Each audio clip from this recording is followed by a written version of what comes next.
मैं अभी एक साइको किलर की केस स्टडी पढ़ रही थी, तो जी। मैंने उसके कुछ वीडियोस देखे और बड़ा आश्चर्यचकित थी। वो इतना आत्मविश्वास के साथ बोल रहा था हुँ, कि उसके आगे पूरा एक पैनल बैठा रखा था और वो हुँ, बिल्कुल करता था, और जैसे ही मर्डर की बात आती थी हुँ, वो एक ना अजीब सा स्माइल करता था।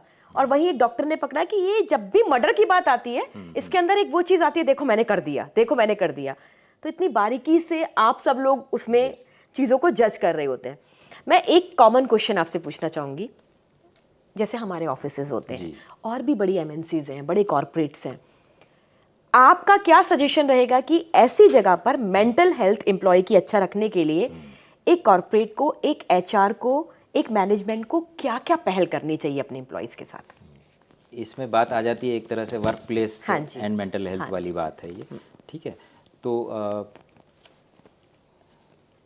एम्प्लॉय पॉइंट ऑफ व्यू अगर देखते हैं, मतलब अगर ऑर्गेनाइजेशन पॉइंट ऑफ व्यू अगर चलते हैं, तो ऑब्वियसली वो चाहेंगे कि कोट अनकोट मेंटली फिट ही स्टाफ उनके ऑर्गेनाइजेशन में दाखिल हो, ठीक है? ताकि कल को वो उनके लिए सरदर्दी या नाक में दम हाँ, ना कर दे। ना कर दे। हाँ, हाँ। तो ये लेकिन प्रॉब्लम ये है कि इस तरह की मेंटल हेल्थ स्क्रीनिंग करने के लिए आपको उतने एक्सपर्ट एक्सपर्ट लोग रहने चाहिए। पड़ेंगे, ठीक है?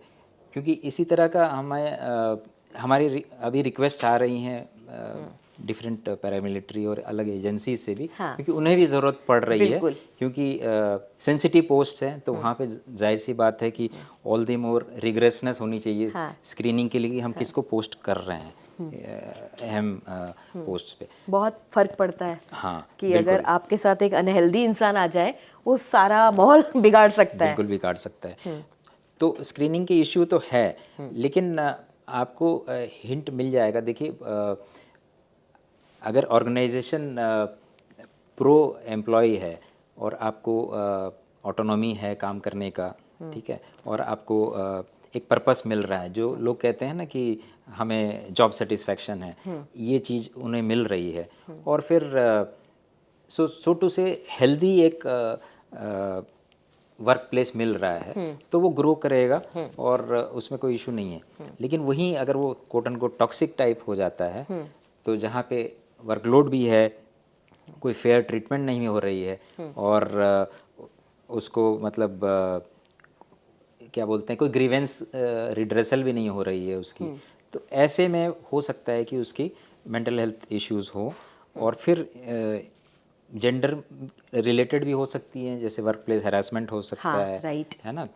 और उस तरह की हैरेसमेंट के लिए आपकी ऑर्गेनाइजेशन में एक आईसीसी कमेटी जो वो होती है तो वो पूरा होनी चाहिए पोस्ट एक्ट के विशाखा तहत। गाइडलाइन फॉलो होती यस, है। वो फॉलो होना चाहिए, ठीक है?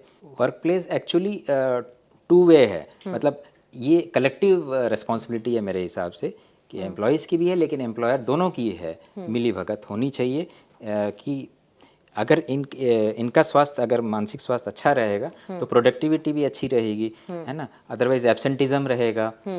प्रेजेंटिज्म भी एक वर्ड हो गया है कि हम हैं हाँ, लेकिन हम कोई आउटपुट दे नहीं रहे हैं, दे हम नहीं खाली रहे। खाली अटेंडेंस दे के हाँ, बैठे हुए हैं, राइट। ठीक है? तो वो कोई फ़ायदा नहीं है, ठीक है? तो मेरे हिसाब से आपके जो भी महकमा है वो जैसे स्कूल कॉलेजेस की आजकल बात हो रही है कि वहाँ पे एक काउंसलर होना चाहिए, तो एक काउंसलर अगर होता है तो अच्छी बात है, एटलीस्ट किसी को पता तो है कि अगर मुझे कोई दिक्कत है तो मैं किसी को I have help close by, है ना?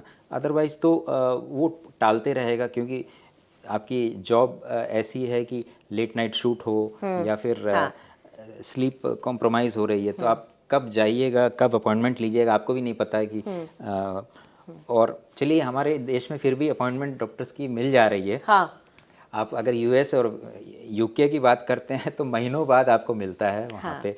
जैसे कहते हैं ना, बेगर्स कांट बी चूजर्स, अगर आपके पास कम ही मैन पावर है तो चाहे साइकोलॉजिस्ट मिले या साइकियाट्रिस्ट, जो भी आपको मिल रहा है यू ग्रैब हिम, है ना? तो you get the assessment done, क्योंकि आप डिले करेंगे तो नुकसान हमारा ही वरना ये होगा। तो किया ही जा सकता है कि कोई कॉन्क्लेव या कोई सेमिनार या काउंसलिंग सेशन लगा करके यस। ये जाना जा सके कि एम्प्लॉय क्या सोच रहा है, क्या हाँ, कर रहा है, उसकी प्रोडक्टिविटी पे कहाँ असर आ रहा है। नहीं, आप स्ट्रेस मैनेजमेंट के वर्कशॉप्स कर सकते हैं, हाँ, ये एक सिंपल टेक्निक है।